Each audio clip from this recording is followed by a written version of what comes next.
Okay, let's click here and add this stolen social security number to my shopping cart. I mean, it's only $2, right? Wait, it's only $2. How is a social security number so cheap these days? All my life, I've been told to safeguard my social security number at all costs. Well, it turns out your social security number is extremely valuable to criminals, but it's not as simple as we think. So it's not like I can call my bank and get a brand new home loan or credit card using only a social security number. I need other bits of information. But if a criminal were to have your SSN along with 3 or 4 other basic bits of information about you, they can start to do some pretty disturbing things, and I'll be explaining those in this video.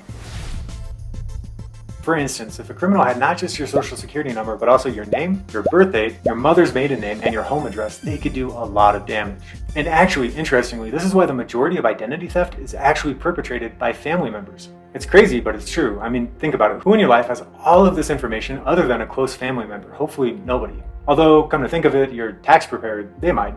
I mean, actually, your dentist might. They may have asked you for your social security number in order to bill your insurance company during a recent visit. By the way, if a secretary ever asks you for that personal information, just tell them they don't need it. There are other ways to successfully bill an insurance company. They're never going to need your SSN. But I can pretty much guarantee you, if you're watching this video, your SSN is out there. And there doesn't necessarily mean the dark web, but it could be in somebody's inbox, say your tax preparer's inbox. In fact, there's a decent chance that your SSN is actually sitting somewhere in your inbox in plain text. Or maybe you were extremely diligent and you only transferred your SSN using, say, secure software like MoveIt, a file sharing system that was recently hacked. The unfortunate fact of the matter is, for those of you watching this video, your SSN is not entirely private. And those were all legitimate ways in which somebody could have obtained your SSN. Here are some illegitimate ways that a bad actor could get it. First, they could get it through a fraudulent rental application. This is pretty common. You find an attractively priced, below market rental on Craigslist, and in order to complete the application, you need to submit your SSN, except you don't. It's a scam. And the scammers are just looking to extract as much of your private information as they can. Or you may have gotten a job offer that seems too good to be true, above market rate, doing exactly the sort of thing that you love.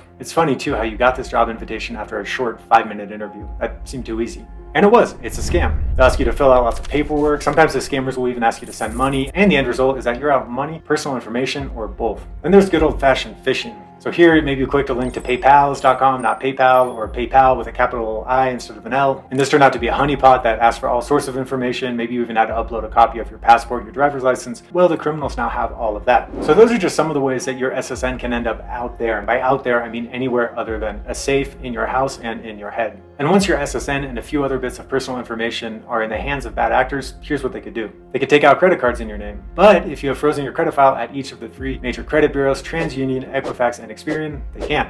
They could take out loans in your name. But if you have frozen your account at Check Systems, that is going to be much more difficult for them to do. By the way, you can use a service like Aura to freeze your accounts at many of the major credit bureaus. So if you don't want to call, sit on hold, deal with all that, definitely consider signing up for Aura.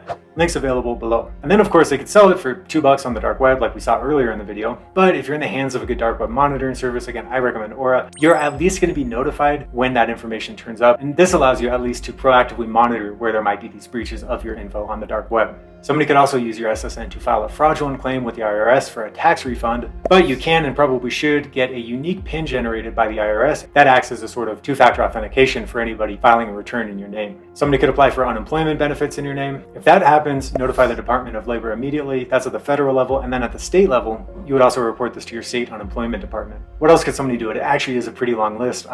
They could commit utilities fraud in your name, but you can notify NCTUE and freeze your file there, and that will reduce the likelihood of this happening. So what can somebody do with your social security number? Well, if they just have that, turns out they actually can't do a whole lot. They could sell it. But keep in mind, your SSN is basically the hardest bit of private information about you for somebody to obtain. If they've been able to obtain that, there's a high likelihood that they also have your mother's maiden name, your full name, your home address, etc.